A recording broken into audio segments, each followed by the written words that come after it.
Hello, everybody. Welcome to the Table and Plate Project Delta podcast. Each place has its own culture and vibe. And you're joining me, Dr. Ellen Harris, as I learn, explore, discover, experience, and talk about food and culture in the Mississippi Delta. Today is the end of 15 or 16 weeks working from home and maintaining some degree of social distancing from the world. Like most folks, my life has been turned upside down and around. For those things so important a few months ago, I oftentimes strain to see the meaning of their importance today. This podcast is just one example. My intent was and continues to be to highlight food and culture in the Mississippi Delta, mostly through conversations with local folks. And the conversations I've had so far have been glorious. Where I struggle and go back and forth in my mind and heart is whether or not I should be doing more. With so much going on, COVID-19, issues around social justice, food sovereignty, human rights, police reform, healthcare, housing, education. Goodness, I could go on and on asking, is what I'm doing enough? When I get in these moods, I usually go silent, contemplate and cogitate, and go inside myself for a while. My words are only voiced to my inner self. During these times, I also read a favorite book or bits and pieces of favorite books. Since last Sunday was Father's Day, and I didn't do anything really to commemorate my dad, I went to the chapter I wrote about him in my little book, Grits and Gumbo, Cooks in the Kitchen of My Life. Instead of reading to myself, I'm coming out of my mood a bit and reading the chapter for this episode of the Table and Plate Project Delta podcast. To begin, Daddy moved in with me in 2009, and over the next 12 months, his Louisiana cooking moved into my kitchen. Daddy was from St. Sophie, a little place right outside New Orleans.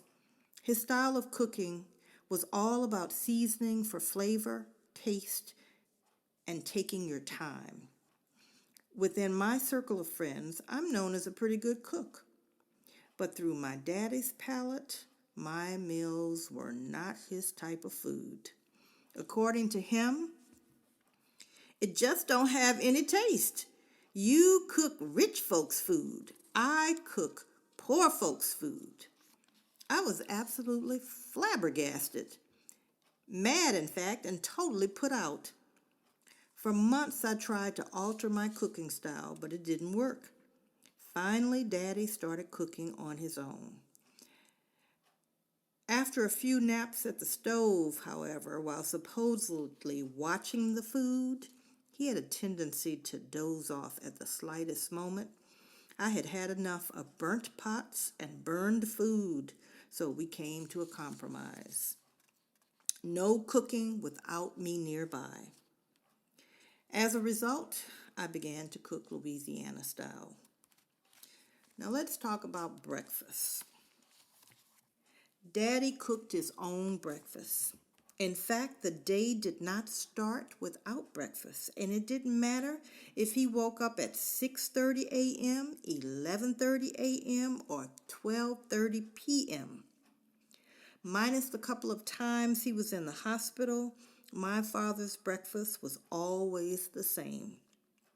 Coffee, cranberry or grapefruit juice, 2 slices of wheat toast, 1 piece of just so cut beef sausage, more about that later, grits, 2 over easy eggs, and 5 or 6 cooked prunes. In the beginning of his stay with me, I tried making his breakfast, but that got old quick. I don't like grits, and I don't do over easy eggs. Can't stand the look or smell of them, and I tend to cook eggs until there's no over and no easy left to the yolk. Besides, breakfast for me is usually quick, something easy and light: yogurt, granola, juice, coffee, and all around the same time. To accommodate my dad's need for breakfast to start the day and my desire for that to not be my first chore of the day, we established a workable routine. First, I'd cook a pot of grits. Mind you, at the time, I'd never cooked grits before. Daddy hadn't cooked in over a year, never followed directions on a box, thought he remembered how to cook them and didn't. So I had to follow the directions point by point. After they were done, I'd let them cool, place them in 2 containers, and put them in the refrigerator. Next, I'd cut up 7 to 8 Eckrich brand beef sausages into about 3-inch pieces and boil them for a few minutes. The sausage measurement is so precise because one day I actually sized the length of an acceptable cut. Why, might you ask, is this so important? Well, point in fact, my father was very exact about certain things. Over the time he stayed with me, I came to believe that this almost rigid schedule and pattern of behavior is what kept him going and going and going. Let's take those sausage pieces, for example. For reasons only he understood, Daddy took issue with my uneven pieces of cut-up sausage. Before I went off, almost to the point of going ballistic, I said, "I can't read your mind and how big or small these blankety-blank pieces of sausage should be. If they're too big, then just cut a piece off." Finally, he resolved that it was okay for him to cut off a piece of the piece. And finally, this part of his breakfast ritual got settled. Next, I had to boil the sausage because boiling the sausage gets rid of that white stuff. Although I'd boiled sausage before, I either hadn't paid much attention to the white stuff or didn't know exactly what the devil he was talking about. Quickly, I saw that the white stuff was fat. Never mind the sausage is 50% fat or more, and you can never boil it completely off. Daddy needed to see it being boiled or to know that darn sausage had been boiled before he used it for breakfast. Once the sausage got boiled and cooled off, I would have to place the pieces in a 1/4-pound Ziploc freezer bag and put it near the eggs on the top shelf of the refrigerator. The bag's placement was very important, mind you. Once I put it on the second shelf and he didn't see it, oh my goodness, there was hell to pay for no sausage that morning, even though it was staring straight at him. Daddy was blind in one eye from glaucoma, and the other eye, well, let's just say it wasn't 20/20. It boggles the mind to think that this old man drove his Lexus 350 with the same eyes. And even he was surprised when around that time his license got renewed by the Department of Motor Vehicles for 5 more years. And he was 85 or 86 at the time. Anyway, back to breakfast. After the sausage came the coffee. When I'd prepare a pot of coffee, it usually lasted about 4 days. I would cool it down, pour it into a container, and place it in the refrigerator. Next came the prunes. I would slow boil a pound of prunes with just enough water to create a sauce so that a small spoonful could be poured over the daily portion of 5 to 6 prunes. Like the coffee, the prunes were cooled down and also stored in refrigerated containers. Oh, I almost forgot.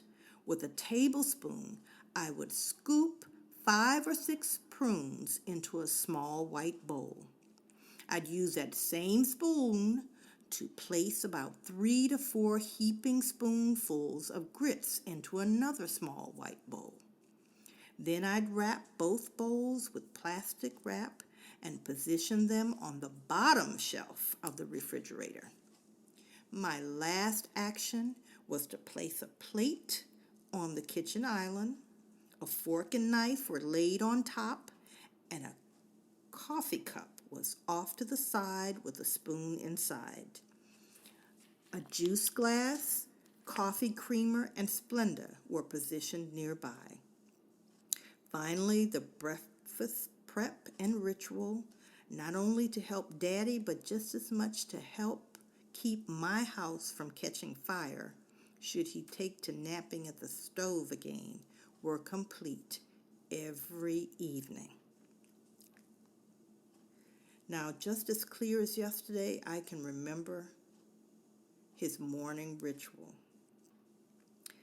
Daddy woke up in the morning around 7.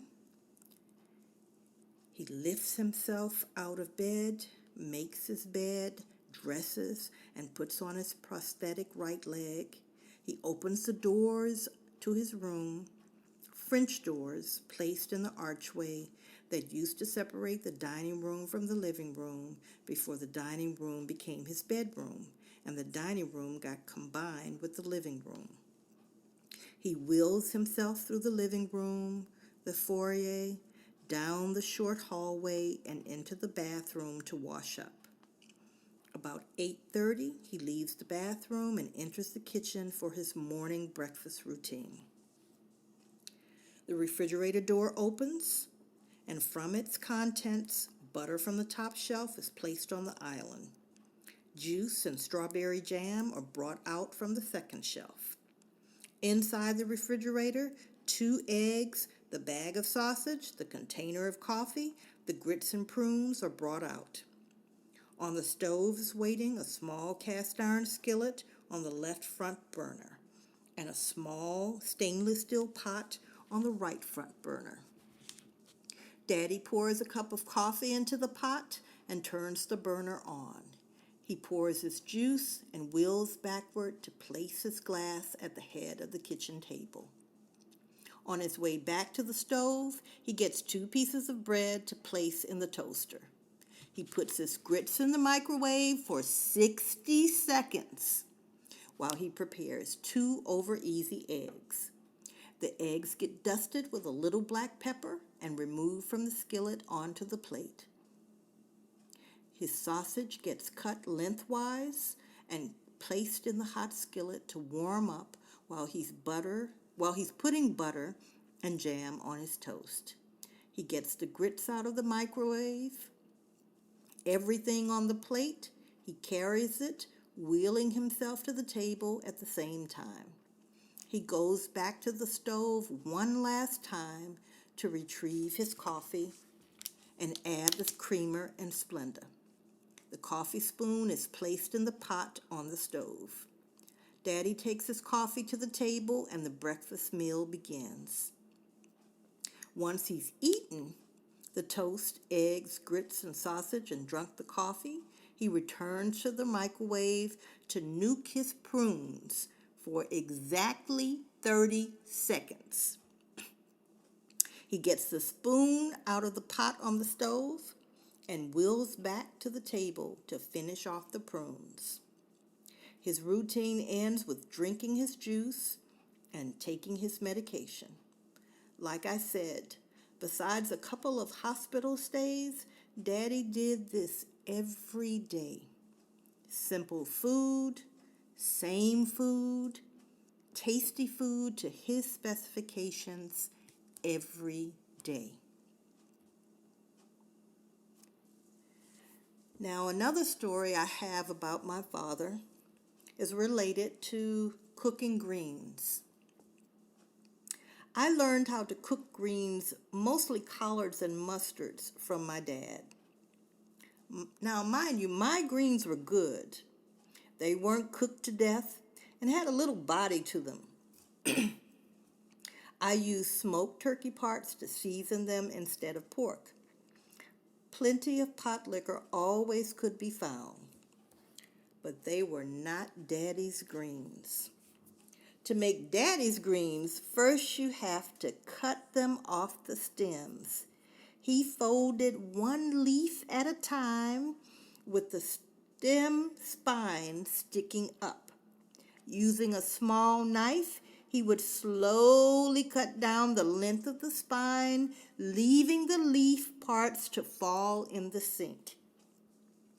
Daddy had arthritis in his right hand, real bad, and a little in his left hand. Cutting the greens took a long time.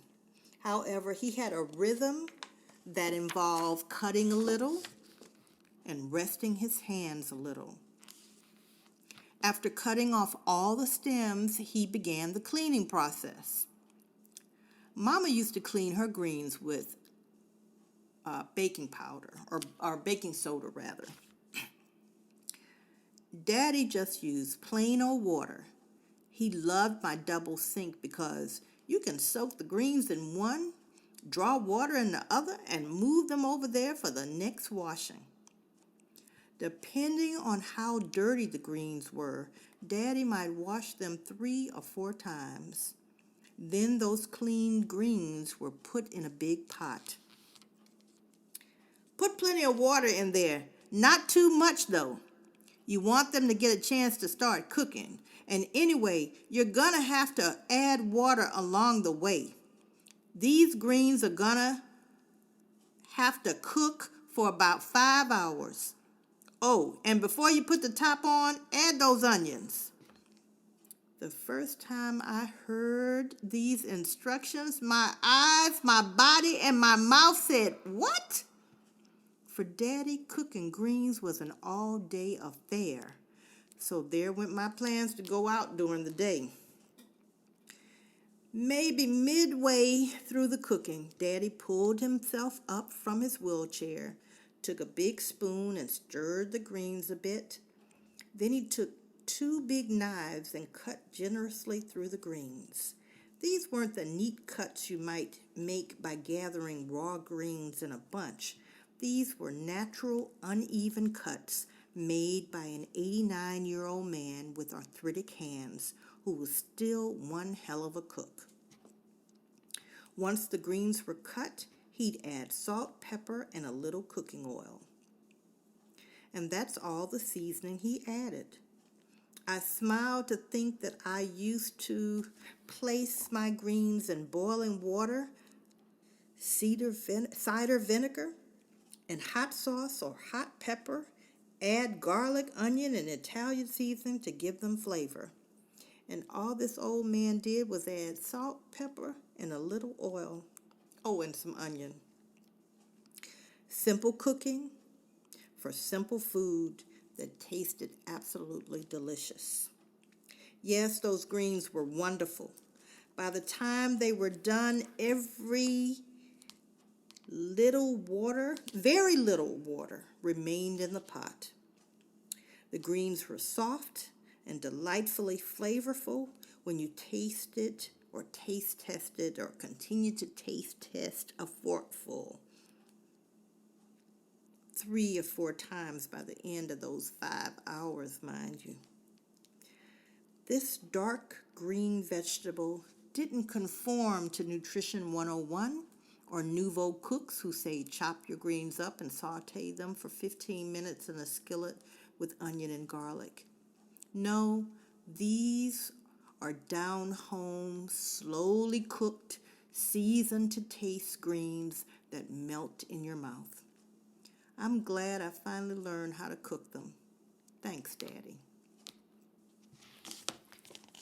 In closing, I'm still in my mood, but I feel a little better having brought back some food memories about an old man, my old man from St. Sophie, Louisiana.